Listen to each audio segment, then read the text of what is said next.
Yes, everybody. Russ and the West Ham Network. Hope you're safe and well. So, a bit of a different video today.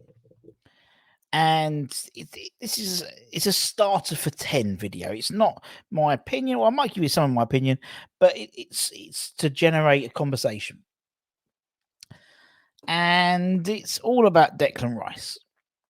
Obviously, the move to Arsenal, and it opened up a bit of a can of worms. I think it was on Thursday. We did a show on Thursday lunchtime, a live show talking about we're talking about the transfers and stuff, and someone said about Declan Rice, and he leaves. He leaves the legend, and someone says no, he's not. And then it started. Then as these things do on the lives, and the ball starts rolling. Who's a legend? Who's not a legend? What constitutes a legend? Why is this person a legend and this person isn't? And so I just thought it was a good point to sort of basically open up the debate and get your views. And no doubt, there's not a definitive answer. I don't think there is. I'll give you what I think is a legend, but you might not disagree. You might not agree with it. I think there's a few other things to play in terms of reasonings. I think one is time reference. I think one is if you were born out at a certain period to not now, for example. So I think modern day football doesn't really set itself up to have legends of the game,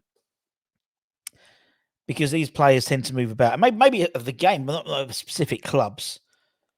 And I think it's very rare you get players like Mark Noble, for example, or at the moment Harry Kane, but even he could bugger off to Bayern Munich. Does he leave a legend? Don't think so. And I think it's really interesting when you look at, we'll go through it and talk about, what I think constitutes a legend, and I'm sure you guys have got your own opinions and things like that. But I don't think it's not cut and dry. It's not like a tick box. I've tried to make it a tick box, but even that doesn't make sense, and we'll go through it later. So obviously, Deck's come in. Well, Deck's left, but he's coming. Yeah, but he lifted the Europa Conference League trophy, soon to be the UEFA Conference League trophy. And he leaves as our captain, as our talisman, and goes to Arsenal. And actually, it's not what I didn't think about. If he left for a club which maybe the fan base would be more happy about him leaving, would that give him extra brownie points in terms of being a legend? I don't know. Him going to Man City, will people think of him more highly in going down the career, in history, rather than an Arsenal? Obviously, time will tell. But he comes away with playing 200. He's played 245 appearances, 15 goals, Hammer of the Year 3 years, 2020, 2022, 2023. He was team captain, then club captain, and he lifted the Europa Conference League trophy. Now, on paper, for me, 245 appearances, that puts him in the top 60 all-time appearances. The goals I'm not really fussed about because he's more of a field-based player. How many years? 3 years running? Well, not 3 years running, but 3 out of 4 years running, but 3 years he's won Hammer of the Year. And he's been club captain. And he's won something. Obviously, one of only 3 captains at West Ham ever. Will that say that he'll be revered as a legend? I don't think so. And I think part of the reason is not because he hasn't won anything, because he has, not because he hasn't played a lot of games, because he has at such a young age. He's played a lot of games for us. I said he's in the top 50. I think he's just below. Where is he? Just below 200. I think he's 55 in the list. He's just above. He's between sort of James Tompkins, Robert Green, and sort of above him, Malcolm Allison, Pop, Robson, that type of thing. So he's sort of in there. And I think that's how he'll be remembered. He'll be remembered. I mean, he'll go down in history as one of the, or hopefully he'll be more captains picking up trophies. But obviously, one of currently only 3 West Ham captains to have picked up a significant trophy. Obviously, Billy Bonds and Bobby Moore being the other 2. But I don't think he's in the same league as them in terms of in terms of career, in terms of legendary status. And then it got me thinking, why not? Well, and I know why not, because I don't think he's played enough games. But does that constitute playing a certain number of games, constitute being a legend? I think it does. There's a difference between being a legend and a cult hero, and I think that's where, for me, the line blurs. The word legend is so overused. I use it every day. Oh, you're a legend, mate. Oh, you're a legend for doing that. But actually saying someone is a legend of the club is a huge accolade. Is a huge accolade. You look at him compared to say Mark Noble, for example. Now, Mark played 550 appearances, 62 goals. How many years? 2 years, and was captain. But is Mark Noble a legend? I think there's some sort of reasoning why you would say he could be, but also there's some which you say he can't be. The fact is he didn't win anything, and obviously that's not a fact of him as a player; it's a fact of the teams he's played. But he played across many teams, didn't win anything. Where Billy Bonds did, and where Bobby Moore did. But I mean, in terms of appearances, he's in the top 6 all-time appearances at West Ham. And I think obviously you got Billy at 799, then you got, I think, Bobby's third at 647. But why isn't Frank Lampard Senior ever in the conversation about what a legend is? Why hasn't Frank Lampard Senior got a stand named after him? But Billy has, Bobby has, Trevor Brooking has, but he hasn't. Alvin Martin 567. But in terms of his appearances, why isn't Frank Lampard Senior in treated in the same way? I don't understand. I don't know the answer. Maybe later life, in terms of coming back, being an assistant coach with Harry. Maybe your son plays for, but that's not his. That's not his playing career. I just don't. I don't understand it. I don't understand what constitutes one person as a legend, but not someone else. Frank Lampard Senior's won stuff. Isn't he the only player to have played in? Isn't he the only player, I think, if I'm correct, to have won the 2 FA Cups? No, to be in 78 and Billy. It was him, Billy Bonds. I'm sure someone in the chat will tell me, but there's only a few players who have won the FA Cup twice at West Ham, and he's one of them. And so is Bill. I'm sure it's someone else. I'm sure it's someone else like Ray or something like that. But you'll let me know in the chat below. No doubt you will. No doubt you will. So surely, so why isn't he ever in the conversation? I don't understand it. I don't understand it. But you look at someone like Bobby Moore, and Bobby Moore will always be a legend at West Ham. He obviously he won stuff. He won Hammer of the Year 4 times. He was, he was Bobby Moore. Stand named after him, and you saw the outpouring. Same with Bill. I mean, he's obviously Bill's got a stand named after him now. 799, 4 Hammer of the Year wins, and also, obviously the FA Cup wins as well. And then Trevor, Hammer of the Year 5 times. I think that was the record. 5 times, 643 appearances, 102 goals for West Ham, and staying named after him, as well as obviously winning the FA Cup as well. So these guys are legends. But will we ever get in a situation where we'll have another legend? I'd say those 4, those 3. And I think Frank Lampard Senior should be a legend as well. Those 4 are legends of the game, legends at West Ham. I think having a stand named after you helps as well. But so that, will we ever have more? Look at someone like Vic Watson, 326 goals, the all-time goal scorer. Is he a legend at West Ham? And I don't think he is. But I think he probably is. But I think people haven't been, obviously, because that was in sort of the the early 1920 or 1920 to 1935, something like that. So that's confined to the history books.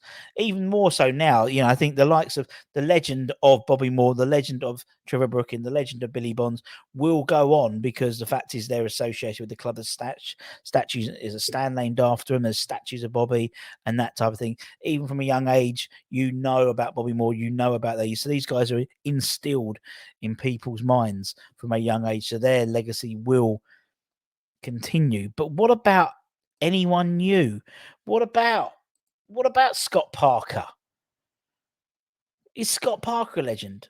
No, I don't think. No, not in my eyes. He's not a legend. Yes, he was single-handedly keeping us up some seasons, and he did win Hammer of the Year 3 years running. He did win Player of the Year, Players Player of the Year, and the season went down. But I wouldn't say he's a legend. But some people would. But I wouldn't see him as legend. And there's a fine line. I think there has to be a cut-off point between where the word where cult hero is, and I think Scott Parker is a cult hero. And then you go into that legendary status. There's a spectrum, and I don't know where that point is between being a cult hero and being a legend. Same as someone like Paolo. This was someone said. Someone said Paolo Di Canio is a legend. Is Paolo Di Canio a legend at West Ham? That's the question. I'll be interested to get your thoughts in the comment below. Now, if we say, I mean, if you look at, say, him and Antonio, obviously Di Canio was the top Di Canio was the top Premier League goal scorer of all time at West Ham. Then it was Martinelli, and it's Antonio basically now. Now, if you looked at their West Ham careers as a two, Mark Henry, Antonio's played almost double the games. He scored more goals, and they've both got Hammer of the Years. But I would not say that Michail Antonio is a West Ham legend. Michail Antonio is the all-time will be the all-time Premier League goal scorer, top goal scorer for West Ham for probably several seasons, if not several, even a decade or at least, until maybe someone like Mbama got a regular run and was banging them in. But even then, it would take him 3 or 4, 5, 6 seasons to get up to that level with 10 goals a game. 10 goals a season, rather. 10 goals a game. I love that. So why is Di Canio a legend? Why do people consider him in a legend and don't consider Michail Antonio, where clearly Michail Antonio has played almost twice as many games for West Ham, scored more goals, and they're both Hammer of the Year. And I'm not saying that he should be a legend at all. My thoughts about Mickey. But I find the whole thing fascinating. And then some people say, it's because he turned down Man United. But then Man United, it was a kind of thing happening. It was like, and he'd said that, he said, I phoned up Sir Alex. I think there's a number of different factors needed. I've always said at West Ham that I think there's the stats side, but then there is also the fan player bond. That to me, and you have to have all those boxes ticked. Although I said there's not a box tick, I think there is some sort of criteria you mean. And I've always said that West Ham players tend to fit in two camps. You're either a Trevor Brooking player or you're a Billy Bonds player.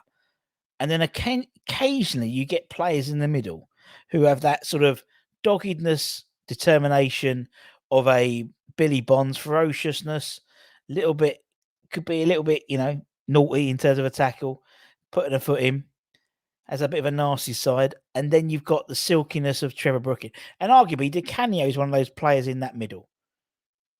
But I think that's how, and I think when you have players in that middle, you get the fan adoration even more. You've got the silky side, but also you could be a little bit nutty, a little bit crazy, a little bit sort of out of sorts.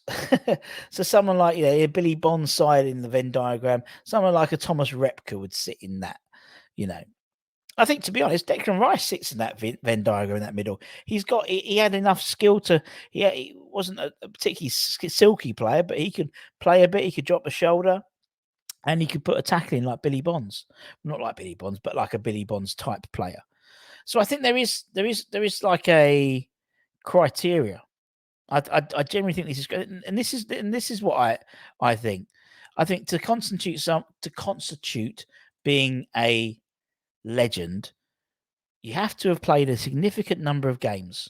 So for me, Carlos Tevez is not a West Ham legend. Carlos Tevez is a cult hero. Carlos Tevez is not a West Ham legend. In the same respect, I'd suggest even Di Canio is not a West Ham legend. I think you have to have played a significant amount of your time at West Ham.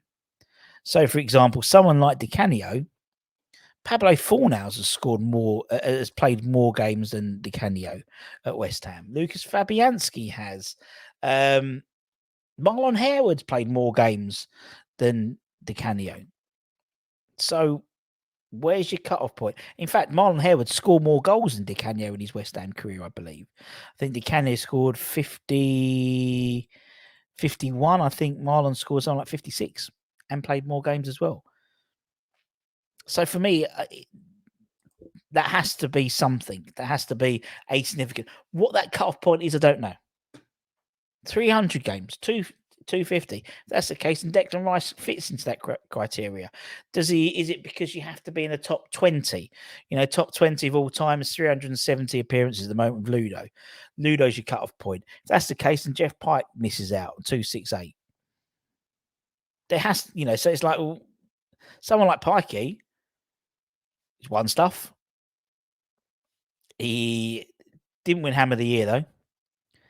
So I think that's the next criteria. I think you have to have won Hammer of the Year. I think that shows you that you have the adoration of your side, of your fan base. I think that filters it through to a little bit later on. So someone like Parksy, Phil Parks, 440 odd appearances. Hammer of the Year, 1981. Hammer of the Year we won the FA Cup. So he won something. Does Parksy have widespread fan love? Is there a bond between Phil Parks and West Ham fans? Yes. So is Phil Parks a legend at West Ham? I think he is. I think if you use that same criteria, you go someone like Ludo. Okay, obviously that Parksy's replacement, so to speak, was Ludo. Ludo played 300, he was top 20, 370 appearances. He won the Hammer of the Year in 1981. Did he win something with the club? No. Has he got widespread fan love? They still sing his fucking song. So, yes. Is he a legend or a cult hero? I think he's a cult hero. I think I'm thinking, and that's how I envisage it. That's how I get it. Someone like Devonshire. He, in terms of he played almost 450 appearances for the club, won Hammer of the Year 79, won stuff with the West Ham in terms of the FA Cup. Widespread fan love, definitely. If you ask any West Ham fan of a certain generation, Dev would be one of their top guys. You see when you at the player awards, player nights that Ian does or Len does, he's always, if he's there, he gets hounded. He's a legend. I think I'm onto something. I think I'm onto something. Does Mark Noble therefore qualify as a legend? No. I don't think he does. Yes, he's won a significant number of games. Yes, he's won Hammer of the Year twice. He's a record Premier League appearance holder for West Ham. That will be something which will never be replicated. Did he win something for the club? No. Has he got widespread? Is there a bond between the fan base and him? Yes. He's a West Ham fan. Is he a legend? I don't think so. Because I think you have to win something. You have to win something. I'll be interested to get know your thoughts. I'm sure straight away someone's gone, what about this player? What about this player? That's the idea. This is just open up, start off a 10, open up the conversation. Let me know what you think. I'll be fascinated to read the comments. Really would. Anyway, guys, if you like what we do, as I said, sometimes we don't always do transfer rumors. We sometimes do opinion pieces as well. Holly did one this morning rather, about FFP. So check that out. and explains what happens and why we need to know, and why, there's obviously why we needed to know about Declan Rice's payment terms, and that's partly because of FFP. So an idiot's guide to FFP and what it means to West Ham. But as I said, whisker away from 20,000 subscribers. So if you're looking down there and the subscribe button is red, means you're not subscribed. Hit it, turns grey. And until next time, take care, stay safe, stay warm, stay humble, my friends. And I'll see you guys very, very, very, very soon. Ta-ta. Bye.